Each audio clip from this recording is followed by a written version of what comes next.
Baik, kita lanjutkan untuk bagaimana studi kasus ataupun aktualisasi lapangan dari struktur baja komponen struktur tarik ya. Kita lanjutkan untuk yang pertama itu contoh 1 ya. Kita diminta untuk persyaratan desain ya, DFBK ya serta DKI ya, desain kekuatan izin ya, dan desain faktor beban dan ketahanan. Ini adalah metode desain ya yang dipersyaratkan oleh SNI 1729. Kita diminta untuk menghitung kekuatan tarik dari penampang siku, yaitu siku tunggal dengan dimensi 100 kali 100 kali 13, mutu bajanya ASTM A36, di mana FY-nya 250 MPa dan FU-nya 450 MPa, di mana komponen struktur ini akan digunakan untuk memikul beban tertarik ya, yang terdiri dari beban mati sebanyak 90 kN, kemudian beban hidup sebanyak 260 kN. Nah, kita diminta menentukan pula panjang maksimum dari komponen struktur tarik ya, agar memenuhi rasio kelangsingan yang disarankan oleh SNI 1729 2020 ya. Nah, di sini karena kita tidak meninjau kekuatan baut, karena jadi kita mengasumsikan bahwa jumlah baut sudah cukup untuk memikul beban kerja seperti pada gambar ini ya. Di mana untuk faktor U sudah kita hitung ya pada contoh kita sebelumnya, yaitu faktor siku ya, sitlek untuk profil siku seperti ini sudah kita hitung pada slide sebelumnya ya, di mana nilai kita ambil adalah 0,878. Nah, di mana di sini tetap ya profil M-nya 100 kali 100 kali 13 tebalnya ya. Di mana di sini ada 4 buah baut ya dengan jaraknya antar baut 80 ya. Kemudian dari baut paling pinggir ke sini 40 ya. Nah, kita langsung bahas. Nah, jadi perhitungan kombinasi pembebanan kita lihat dahulu ya. Ini menurut ASCE, di mana SNI juga menggunakan perhitungan yang sama ya, di mana kalau PU itu adalah 1,2 dead load ditambah 1,6 live load ya, ataupun beban hidup ya. Jadi 1,2 beban mati ditambah 1,6 beban hidup ya.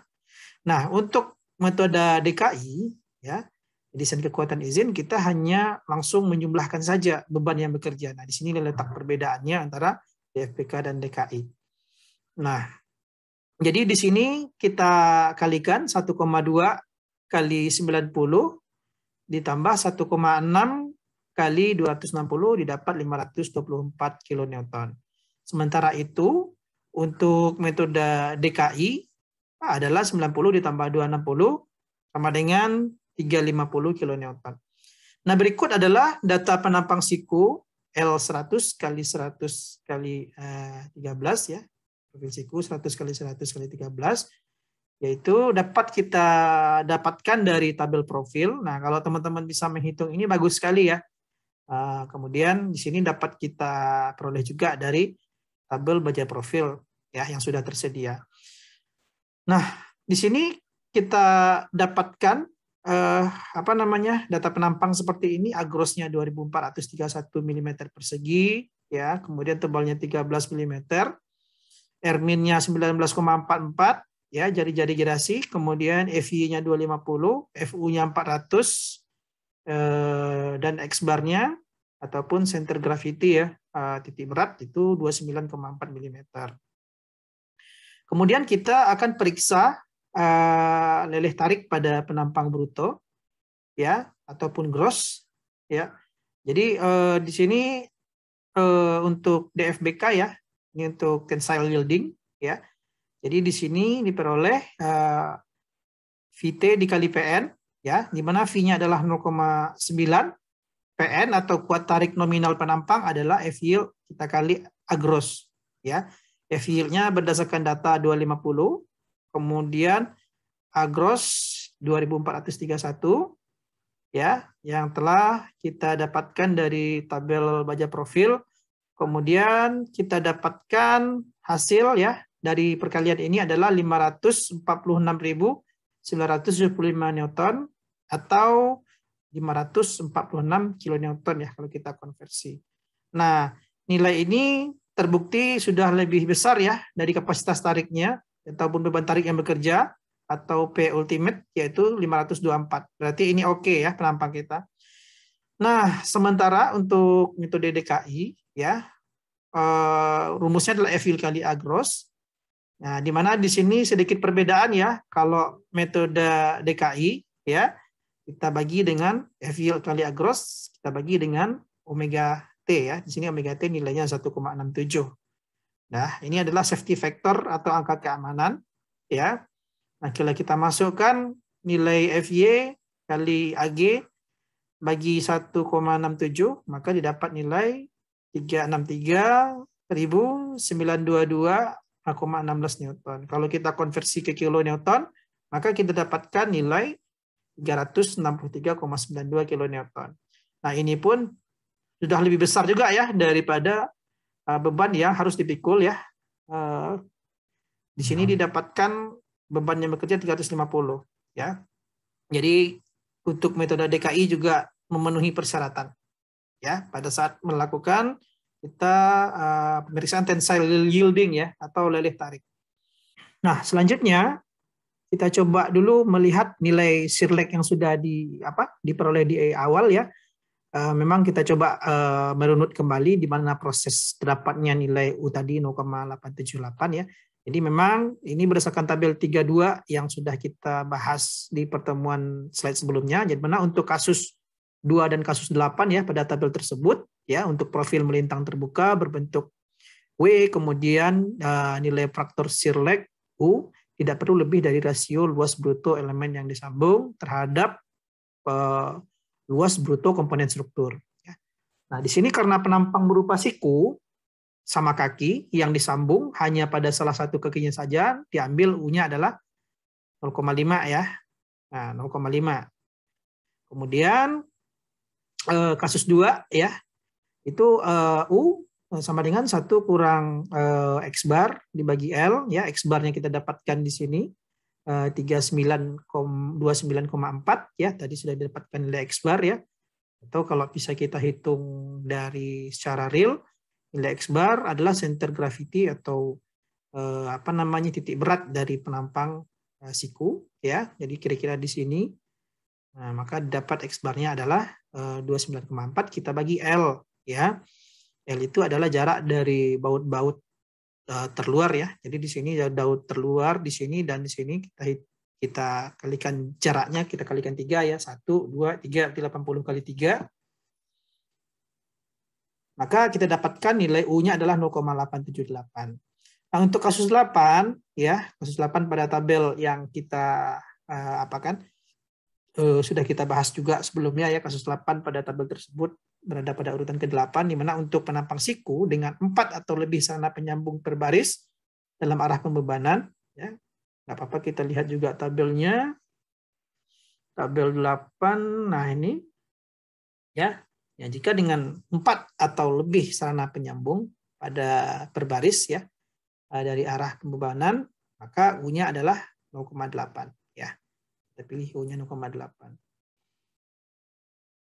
Nah, berdasarkan tabel tadi dapat kita simpulkan bahwasanya Q3U ini kita ambil faktor shear lag-nya yang terbesar ya.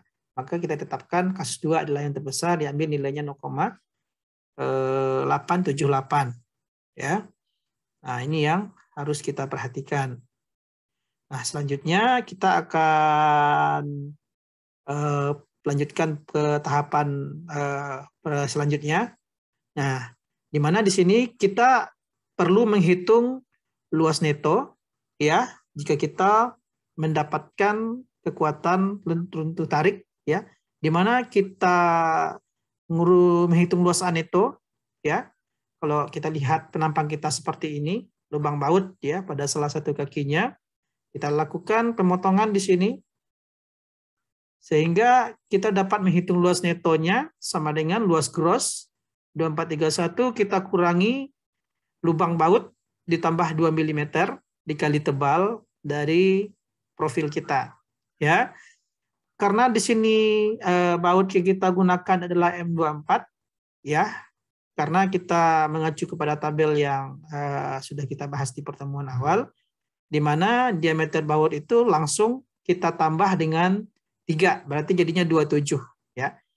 Kemudian ditambah terhadap kerusakan terhadap proses pembuatan baut, lubang baut di lapangan, ya, sehingga 27 ditambah 9, ditambah 2, ya, sehingga dari sini dapat kita peroleh luas neto adalah 2054 mm persegi.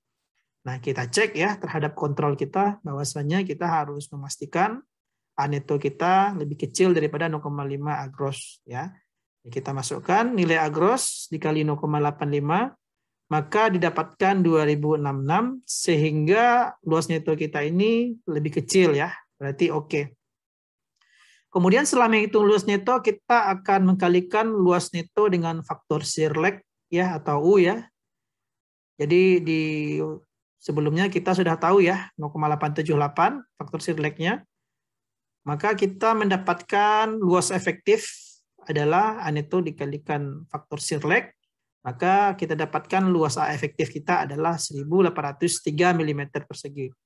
Kemudian kita hitung untuk kekuatan runtuh tarik, ya. Jadi di sini untuk DFBK yaitu 0,75 FU dikali AE. Kemudian untuk metode DKI, ya, caranya adalah FU dikali AE dibagi 2. Nah, kalau kita masukkan nilai-nilainya, kita dapatkan nilainya 541.023 Newton, ya.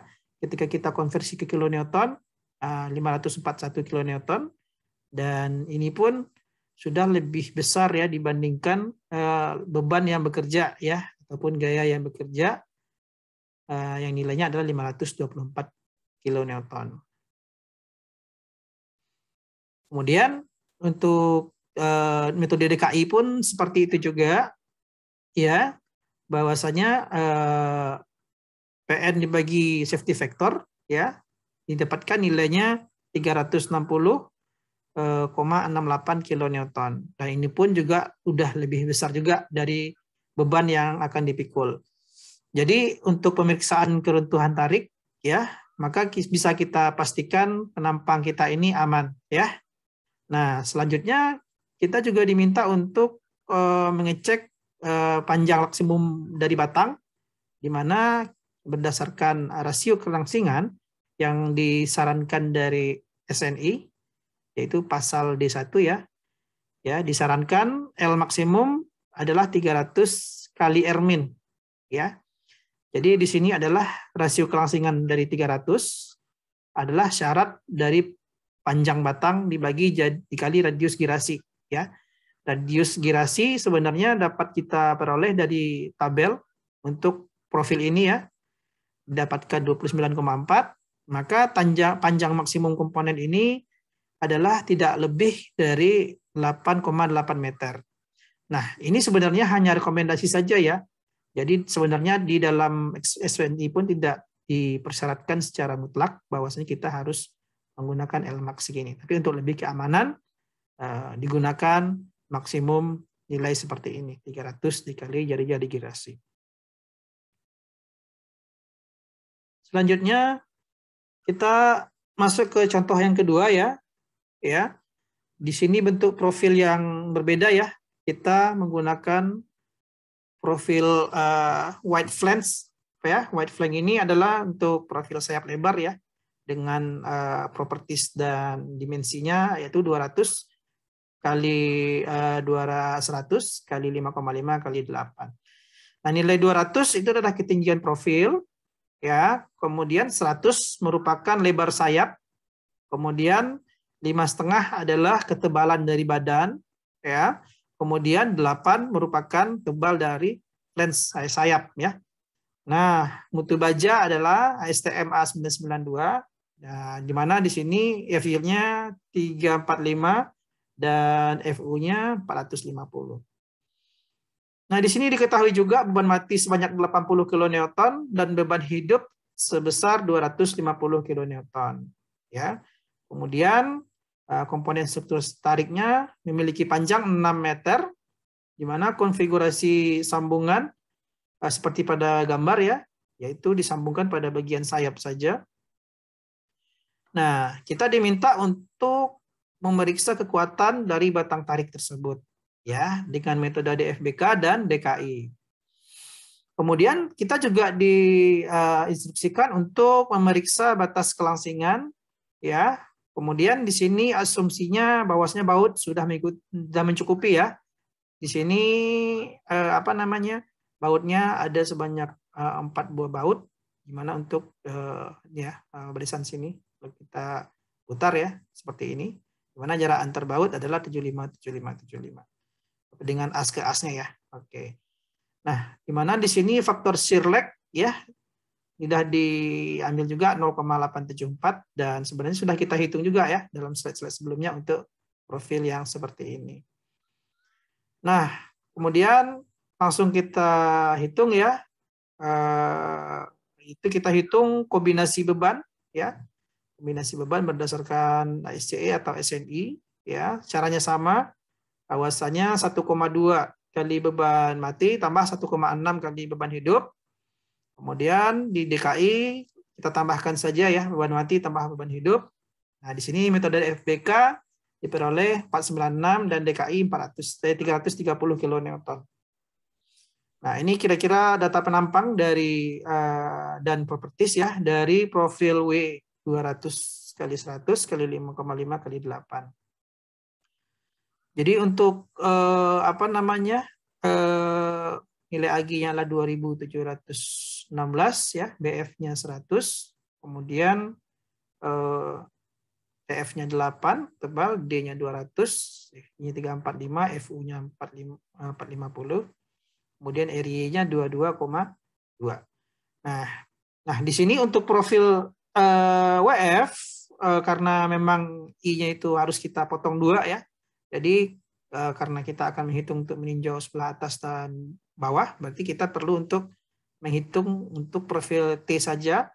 Intinya itu ini kita potong 2 ya. Profil kita potong 2 dan itu yang kita hitung untuk mengetahui kapasitasnya. Ya. Jadi di sini setengah dari W200 kali 100 kali 5,58 yang berkurang itu hanya yang pertama ya. Yang 200 ini kita bagi 2, yang selainnya sama ya. Dimana untuk nilai X bar-nya ya kita juga sudah pernah hitung ya sebelumnya dan di tabel pun juga biasanya ada ya. X bar itu diperoleh nilainya 28,3 ya atau titik beratnya. Kemudian kita cek ya tensile yielding atau leleh tarik pada penampang gross kita untuk metode DFBK ya. Kita kalikan F yield dengan A gross 345 kita kalikan dengan 2716 ya, kita kalikan dengan faktor reduksi 0,9 ya, maka didapatkan nilainya 843,32 Newton dan kita konversi ke kilonewton dapat nilai 843,32 kilonewton. Nah, nilai ini sudah lebih besar daripada nilai yang dipikul yaitu 496 kilonewton. Nah, untuk metode DKI ya. Jadi di sini juga FY kali AG kita bagi 1,67 ya. Kita masukkan angka-angkanya maka didapat nilainya 561,1 kilonewton. Nah, nilai ini pun sudah lebih besar dibandingkan dengan beban yang akan dipikul yaitu 330 kilonewton. Kemudian untuk menghitung faktor yielding ya, kita perlu menghitung A neto terlebih dahulu ya. Dengan menggunakan persyaratan SNI 2020 ya, pasal B4. Nah, jadi di sini pun kita cross dulu ya, kita potong di sini. Nah, jika kita potong seperti ini, maka akan ada 4 baut yang muncul pada potongan kita ini ya. Jadi luas netonya adalah A gross ya, dikurangi dengan 4 kali diameter lubang ya. Ini ada 4 baut ya. 4 kali diameter lubang plus 2 ya. Jadi kita menggunakan baut M20, jadi D-nya menjadi 22 ya, ditambah dengan 2 mm untuk antisipasi kerusakan dari lubang baut ya selama proses pembuatan. Kemudian kita kalikan dengan tebal sayap yaitu 8 mm. Apabila kita hitung maka aneto adalah 1948 mm. Nah, kita mau kontrol terhadap 0,85 agros, maka didapat nilainya 2308 mm persegi. Maka sudah didapatkan nilai kita lebih kecil ya daripada 0,85 agros. Nah, selanjutnya kita hitung luas efektif ya, di mana untuk menghitung luas efektif itu sama dengan aneto dikali U atau faktor Sirlek ya, di mana 1948 kita kali 0,874. Maka kita dapatkan A efektif kita adalah 1702,55 mm persegi. Nah, setelah mendapatkan A efektif, kita dapat menghitung kapasitas keruntuhan tarik dari penampang ya. Dapat kita lihat untuk metode DFPK ya, 0,75 kali FU dikali AE ya. Kita masukkan FU-nya 450 ya, kemudian AE-nya adalah 1702 ya. Maka didapatkan nilainya 574 kN. Kemudian juga DKI kita cari juga dengan menggunakan F ultimate dikali AE dibagi 2 ya, sama dengan 450 kali 1702 ya, kita bagi 2, maka kita dapatkan nilainya adalah 383 ya, 0,07. Nah, ini lebih besar dari beban yang akan dipikul juga, berarti oke ya.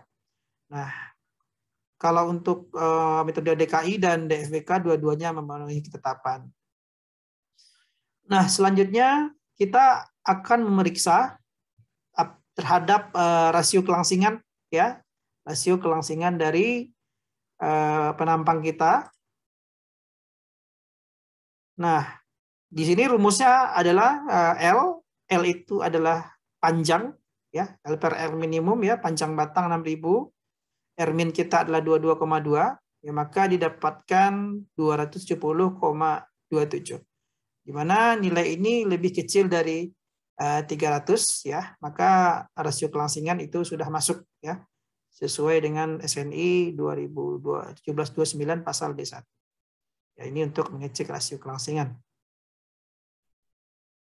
Nah, selanjutnya kita masuk kepada studi kasus ketiga ya, yaitu untuk penopang struktur berongga atau PSB ya, di mana PSB yang dipakai adalah 100 kali 150 kali 6, kemudian mutu ASTM A500 kelas B dengan FI-nya 315 dan FU-nya 400 megapascal, di mana panjangnya 9 meter, kemudian penampang memikul beban tarik yang terdiri dari beban mati 70 kN dan beban hidup 300 kN ya. Kemudian sambungan dibuat dengan las sudut dengan sambungan sepanjang 400 mm. Ya, di sini penampang struktur berongganya ya. Ya, ini disambung plat buhul. Plat buhul itu dilaskan ke PSB-nya dengan panjang 400 mm. Ya, plat buhul setebal 12 mm disambungkan secara konsentris tunggal.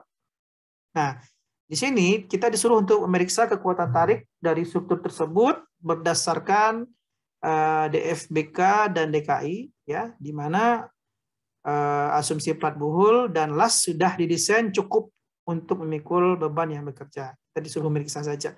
Di mana di sini faktor Sirlek juga sudah diberikan ya. Kalau ingin mengetahui nilai 0,9 bisa kita lihat ya pada slide-slide sebelumnya nilai U ini. Nah, di sini kita akan langsung selesaikan ya.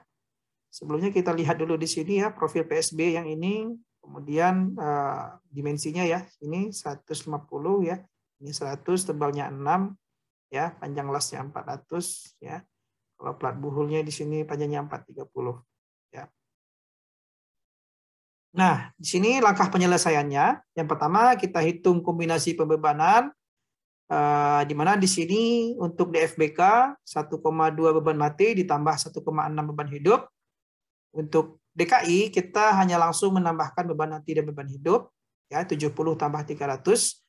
Maka untuk metode DFBK didapatkan kombinasinya DFBK 564 kN, sementara itu untuk DKI 370 kN. Nah, di sini untuk data penampang, ya profil ini dapat kita peroleh ya dari tabel atau bisa juga menghitung mandiri ya. Nah, yang pertama, yang kedua kita lakukan langsung pemeriksaan leleh tarik ya untuk penampang gross ya. Jadi di sini dia FY kali gross ya. Jadi 0,9 kali FY kali grossnya kita dapatkan di sini, FY juga sudah dapatkan, kita masukkan, maka kita dapatkan untuk metode DFBK 783,3 ya. Kalau untuk DKI ya, kita FY kita kalikan lagi, kita bagi safety factor, maka kita dapatkan nilainya 521,2 kN. Ini lebih besar daripada beban yang bekerja 370 kN. Nah, di sini untuk tensile yielding atau leleh tarik ya, keduanya oke, memenuhi ya. Kemudian untuk runtuh tarik, kita prosedurnya sudah paham ya, bahwasanya kita harus menghitung aneto terlebih dahulu. Ya, jadi penampang PSB yang akan disambung ya, ini. Jadi akan kita sambung dengan plat buhul ya. Jadi ini seperti coakan ya, sehingga plat buhulnya bisa disisipkan ke dalam. Jadi asumsinya pada saat kita buat coakan, asumsinya ada celah antara PSB dan struktur berongga ya. Maka di sini dapat kita hitung agros ya, aneto ya, sama dengan adalah 2 ya, 2 coakan di sini ya. Kalau baut berarti bautnya ya, kalau ini coakannya ada 2 coakan, kita kalikan tebal plat kita tadi 8 ya, maaf 12 ya, dan selah 2 mm ya, kita tambahkan 2 mm, kemudian ini mirip sekali dengan baut ya, tambah 2 mm juga, kita kalikan dengan tebal dari PSB-nya 6 mm ya, sehingga kita bisa hitung 2595 mm. Dan kemudian selanjutnya untuk menghitung A efektif ya, tinggal kita kalikan dengan U ya, AN-nya yaitu 2595, kita kali 0,9, maka didapat AE-nya adalah 2335 mm persegi. Nah, setelah mendapatkan A efektif, maka kita bisa menghitung kapasitas pada kondisi runtuh tarik ya, atau fracture yielding. Untuk metode DFBK ya, adalah 0,75 kali FU kali AE. Kalau metode DKI, FU kali AE-nya kita bagi faktor keamanan ya, 2,00. Jadi kita dapatkan nilainya 467,1 ya, dan lebih besar di 370. Sementara untuk DFBK juga kita dapatkan nilai 700,65 kN. Ini lebih besar dari 564 kN, ini beban ultimate kita ya. Nah, ini untuk pemeriksaan fracture yielding juga sudah memenuhi kedua-duanya, baik DKI maupun DFBK. Kemudian kita lanjutkan memeriksa rasio kelangsingan. Ya, kita tahu ya, panjang batang tadi 9 meter ya. 9 meter ya. Nah, 9 meter ya. Kemudian kita juga akan menghitung, membagi panjang bentang dengan R kita tadi. R kita 40 ya, 40,1 ya, R min kita. Maka didapatkan nilai 224,44 dan ini lebih kecil dari 300. Nah, ini sudah memenuhi persyaratan dari SNI 1729 2020.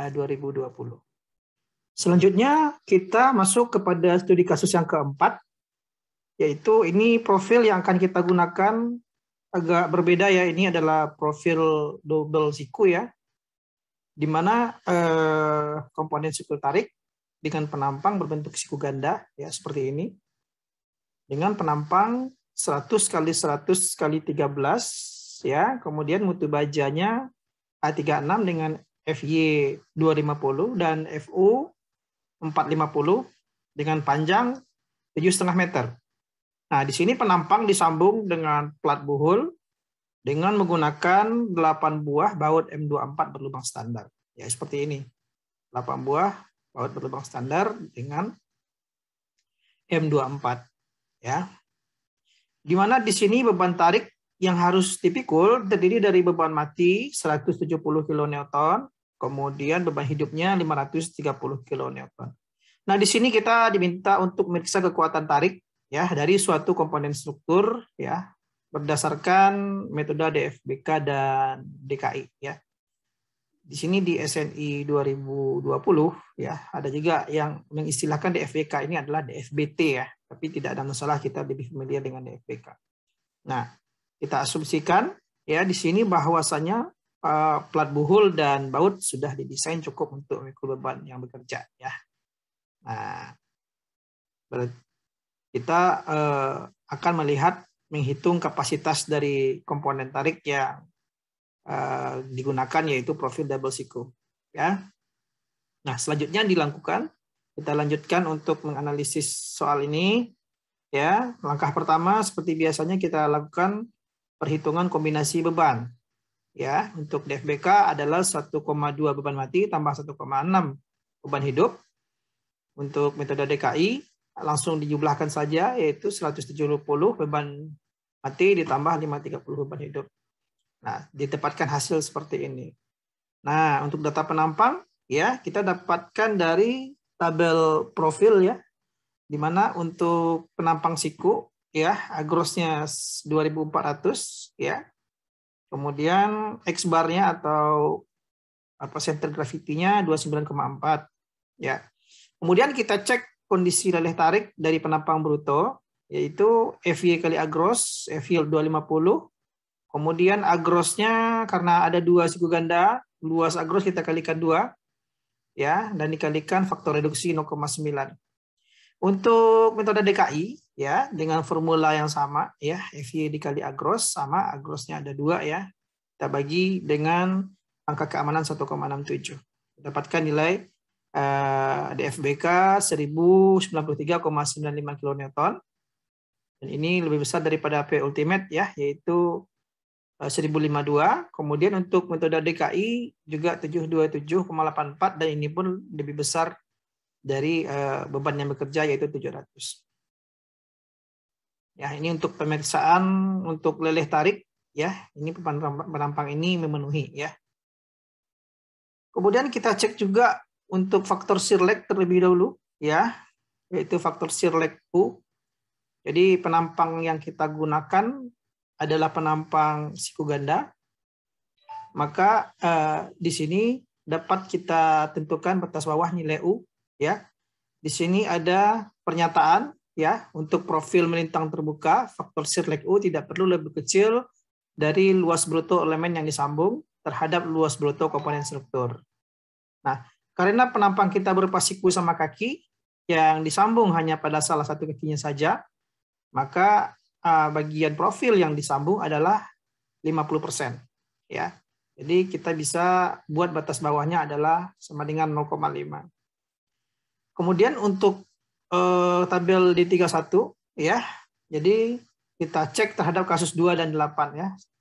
Kasus 2 sama ya, seperti persamaan biasanya ya, 1 kurang X bar per L. Kemudian 1 ya kurang dari X bar ini adalah center gravity dari penampang. L adalah panjang sambungan ya. Jadi kalau kita lihat di sini jarak baru terluar paling kiri ya, kita cek ya di sini dan di sini.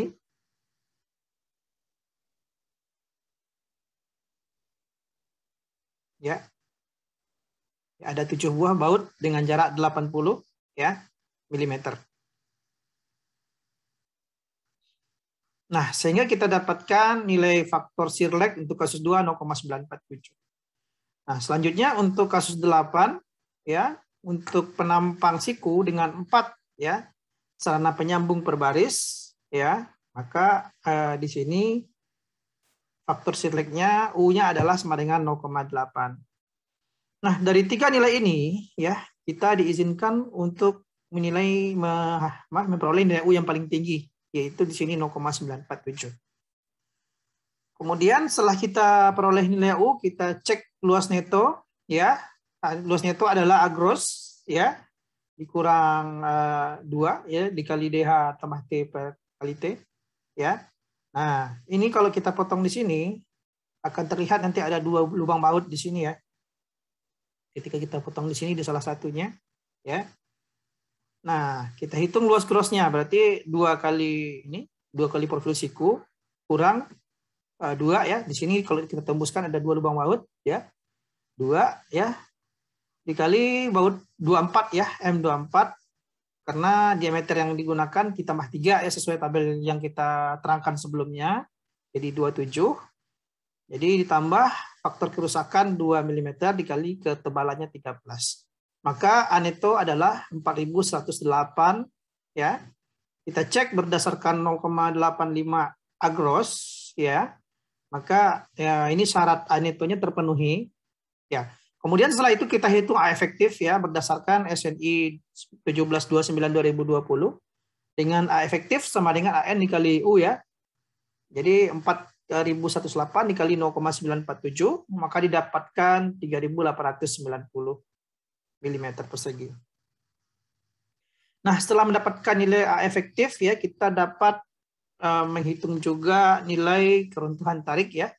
Yaitu kalau menggunakan FU kali AE ya, dan dikalikan faktor reduksi 0,75. Kalau untuk DKI adalah FU kali AE dibagi 2 ya. Maka didapatkan nilai dari DFBK yaitu 450, AE-nya sudah kita dapatkan 3890 ya, yaitu yang sebelumnya ya. Kemudian untuk DFBK juga kita dapatkan nilainya 1312 kN ya, dan sudah lebih besar daripada PU ya. Kemudian untuk metode DKI juga kita cek 875 hasilnya lebih besar daripada PA yang kita hitung kombinasi pembebanan DKI yang di awal tadi ya, sehingganya penampang kita mampu untuk menahan ataupun mengantisipasi keruntuhan tarik yang terjadi. Nah, di sini kita cek ya rasio kelangsingan L dibagi R min ya. Radius girasi minimum ya 30 mm, panjang bentang kita 7500. Maka kita dapatkan 250 dan ini lebih kecil daripada 300 ya.